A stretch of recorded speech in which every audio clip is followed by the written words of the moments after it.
to answer this question, we'll have to do some work, right? So, and we'll do that now. For that, we have to revisit our Lagrangian formulation, right? So now we'll try to answer this question in a minute, and that will lead us to something very interesting. For that, we'll have to one small detour, which we'll do now, right? So revisiting the Lagrangian. Let's do the following, right?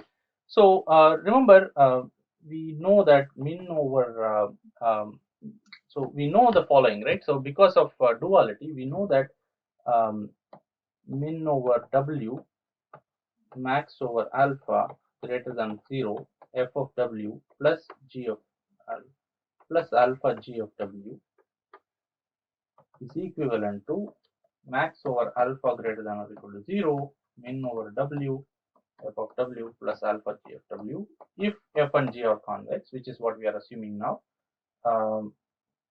Now this is the primal problem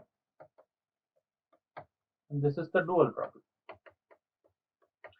Now let's say if I solve the primal problem somehow and I got my solution as w star is the primal solution, right? So this is the minimization problem and w star is the primal solution, let's say. And let's say I solved the dual problem and I got alpha star is the dual solution.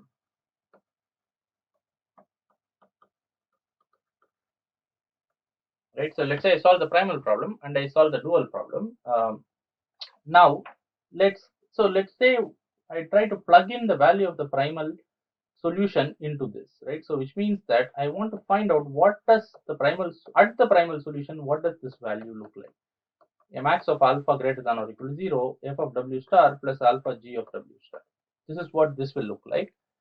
Here I can plug in the dual solution and then I can ask, well, this will be min of w f of w plus alpha star g of w. This is what the dual solution at dual optimality. If I plug in that alpha star, so this is the value that I will get. Now, what can we comment about this value? Well, we already argued that this value, because w star is the primal solution, it will satisfy the constraint g of w star is less than or equal to 0. And for whenever a point satisfies the constraint, this Lagrangian will actually evaluate to the function's objective value at that point, which means that this is going to evaluate to f of w star. You know, these two things are equal. This is going to evaluate to f of w star. Now this is going to evaluate it to, let's say it evaluates to some value which is min of w f of w plus alpha g of w, alpha star g of w, right? So and these two guys are equal. That's what duality theory tells us.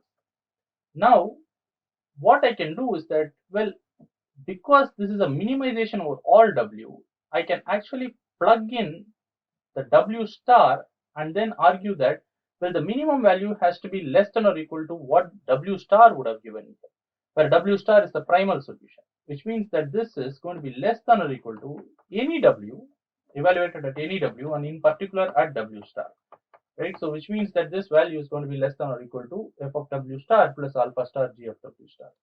Now this implies f of w star is on the left hand side. On the right hand side, this is saying this is less than or equal to f of w star plus alpha star g of w star. Now this implies alpha star g of w star is greater than or equal to 0, because I can cancel out the f of w star and then this has to happen. But we already know something, right? So but we already know alpha star has to be greater than or equal to 0 and g of w star has to be less than or equal to 0. Why? Because they are they are feasible points in the primal problem and feasible points in the dual problem. So which means that the optimal point has to be a feasible point also, which means that it has to satisfy this constraint for the primal, it has to satisfy this constraint for the dual. Which means if this is a non-negative quantity and this is a non-positive quantity, the product of this has to be alpha star into g of w star has to be, the product must be less than or equal to 0, because this guy is less than or equal to 0, this is greater than or equal to 0. There is no way that this can be a positive, strictly positive quantity, right? So so this is also true. But our argument here says alpha star into g of w star is greater than or equal to 0. So this is 1, this is 2. If both 1 and 2 are true, then the only way that both of these can be true is because 1 and 2 implies then alpha star into g of w star equals 0. The only way both these can be reconciled is if alpha star into g of w star is actually equal to 0, right? So this condition of the primal duality, primal optimal solution multiplied by the constraint at the dual, um, the, the constraint at the primal optimal solution g of w star multiplied by the dual optimal value alpha star is equal to 0. This is called as, sometimes called as the complementary slackness condition. Well, essentially it says that there, if one slacks, that is if one is strictly positive, if alpha star is strictly positive, that is there is a slack between 0 and strictly positive, there is a positive quantity, then the other one has to be 0. Similarly, if g of w star is strictly less than 0, then alpha star has to be 0, right? So they are complementary in some sense. So that's why it's called as complementary slackness condition.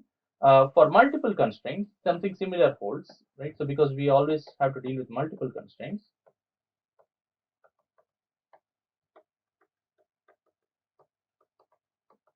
what happens is that, you know, alpha I star g I of w star will be equal to 0 for all I, right? So for every constraint there is a corresponding multiplier alpha star I, and so the product of these two will be equal to 0. The argument will be very similar, you can do the argument yourself, but this has to hold for multiple constraints. So this is also known as complementary slackness. Okay, so why is this helpful for us, right? So we are revisiting the Lagrangian to understand some property of optimal solutions of dual and primal optimal. But how is this going to be helpful for us? Let's try to understand what this means in our setup, right? So in our problem,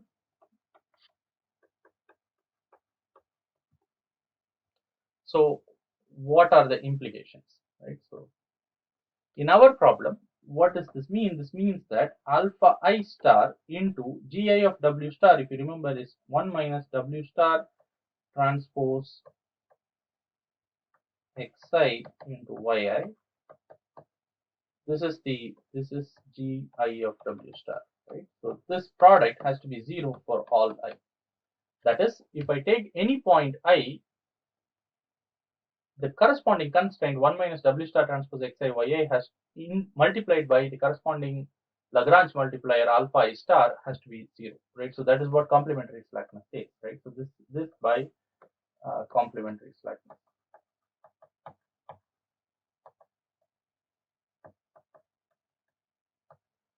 Now it's still not clear why this is going to be helpful, right? So but then we are almost there, right? So now, which implies if a point positively contributes to w star, that is if alpha star I is strictly greater than 0, that's where it positively contributes to the point, to the alpha star, then this implies by complementary slackness, let's call this CS, right? So CS for complementary slackness, this implies that 1 minus w star transpose xi into yi has to be equal to 0.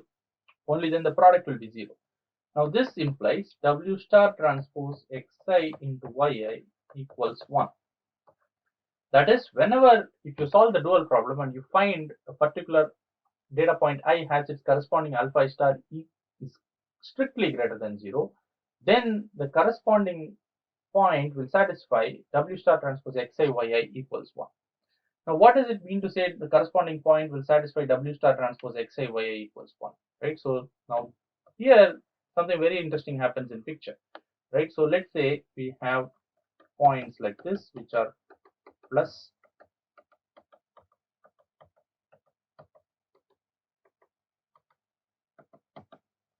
there are a lot of negative points here.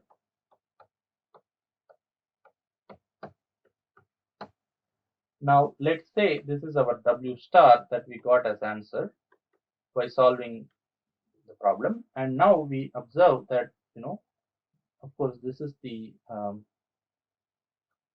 separator. Let me actually draw this hard line. Maybe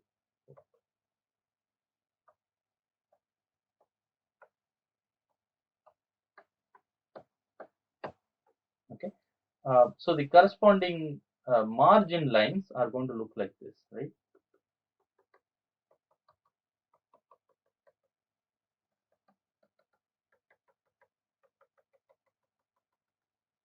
So this is the set of all x such that W star transpose x into y, where y equals 1 equals 1, margin 1 with for positive guys, and this is the set of all x such that W star transpose x into minus 1 equals 1, or W star transpose, this is the y that I'm talking about for the negative points.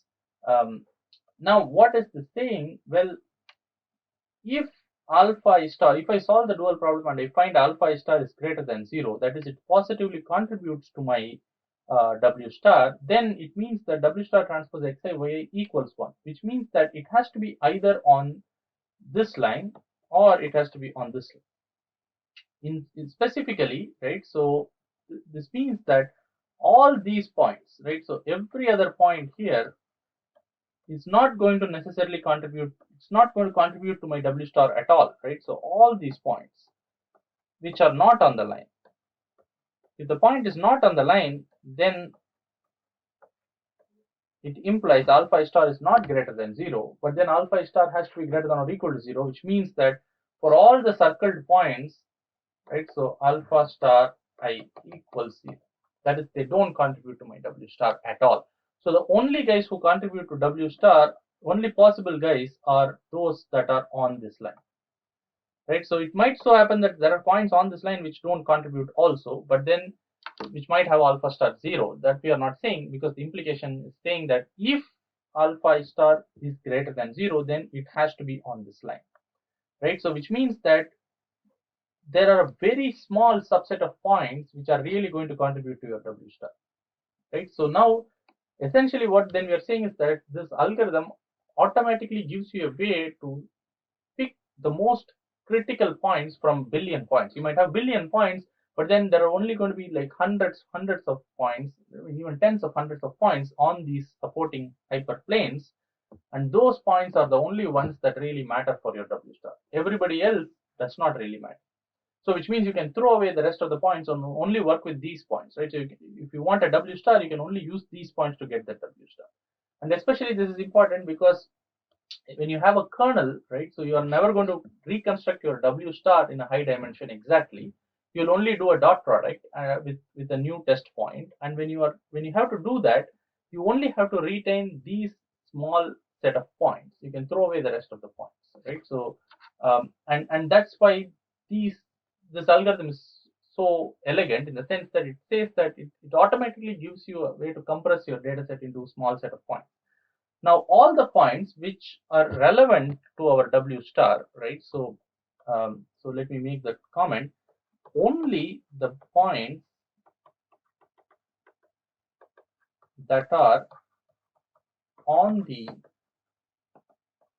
supporting hyperplane, when I say supporting hyperplane, these two lines with margin 1 contribute to W star, can contribute to W star, right?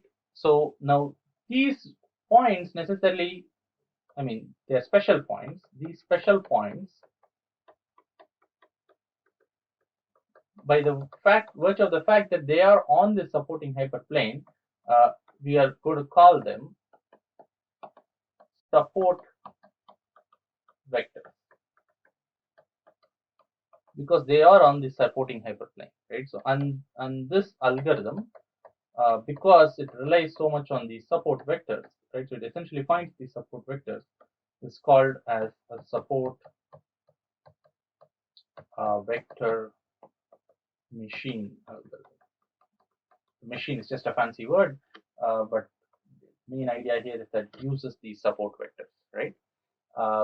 So this algorithm was developed mainly by Wapnick and colleagues um, in the 90s, right? So so essentially the biggest advantage that we get here is that your W star is a sparse combination sparse linear combination of the data points.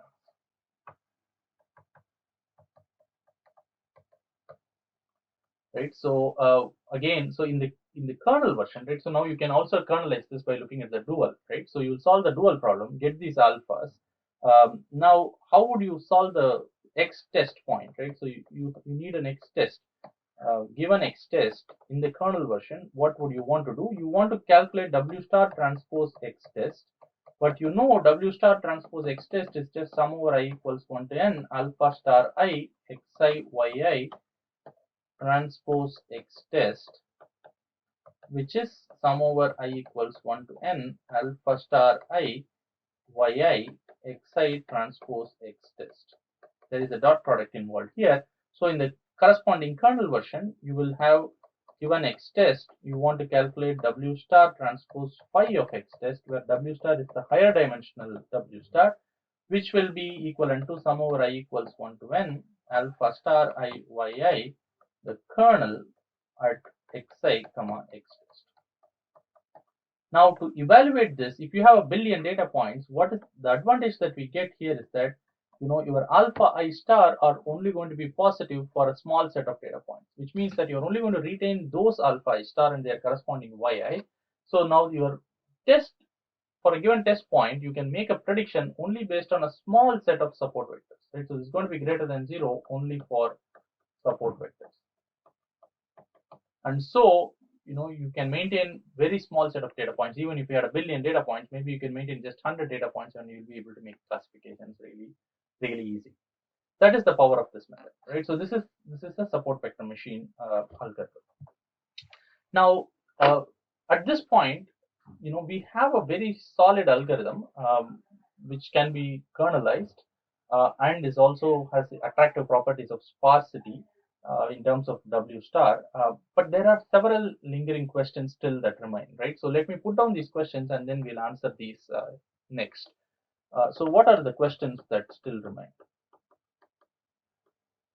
Questions. The first question is, how to adapt the support vector machines, which is sometimes called as the SVM algorithm, support vector machine algorithm. Let me point that out here itself. SVM. How to adapt the support vector machine algorithm when data has outliers. Remember, we are still assuming that the data is linearly separable, or when you're using a kernel, you're assuming that the data is quadratically separable, cubically separable, or in some high dimensional space it is linearly separable. So you might have a data set which is non-linearly separable in the following sense, right? So you might have a data like this where you might have plus plus plus plus minus minus minus minus, but then there is a plus on this side and then a minus on this side. So now this is not linearly separable, so I cannot run my support vector machine algorithm here because the algorithm needs a W which kind of correctly classifies all my data points. There is no such W. It will look for a W among all W's which classify this correctly, separate this correctly. It will look for the one that has the smallest length. That's what the algorithm is. But then here, well, there is no such W, so the algorithm will just put its hands up and say there is no feasible W. Now, of course, we can imagine that you can perhaps map it to some high dimensional space where this is linearly separable. But then there is a problem with that, right? So you can use kernels, right? So one might immediately think, well, this algorithm can be kernelized, then why can't I deal with these outliers by pushing it to some high dimensional space? But is not the right approach, right way to solve this. Why do I say that? Because what is the idea of kernels? The idea of kernels is to the hypothesis is that your data actual separator is not linear in the low dimension, but it's linear in a high dimension, right? So which means that the data has some nonlinear separator. right? So maybe it's a quadratic boundary, it's a cubic boundary, whatever it is, but it's a nonlinear separator. The structure is nonlinear, right? So the separating structure is nonlinear is the assumption. Whereas in this problem, the structure is still linear. You still want a linear separator for this data set, just that these outliers, these 2 points here are making an issue, right? So in this particular case, there are only 2 points. In general, there could be many, but the outliers is what causing the algorithm to give up, saying that there is no feasible W. But it's not a structural problem. It's a problem of noise, right? So outliers are typically a problem of noise. So to solve a problem of noise, we cannot adapt our techniques to like a kernel technique, which is used to solve the problem of structure, right? So if the structure is different, not linear structure, non-linear structure, then you use kernels. But if the structure is still linear, but then if you have noise, then using kernels, you might not get best accuracy if you try to do that, right? So then the question is, how can I adapt my support vector machine algorithm itself when data has inherent outliers, right? So this is the question that we are going to ask, and this will lead us to one of the most powerful variants of support vector machine, which is called as a soft margin support vector machine algorithm. And that comes up with, the basic idea there is to make a small modification to our original problem that will lead to profound consequences. And what is this small modification that we have to do, and how does that help us? We will see next.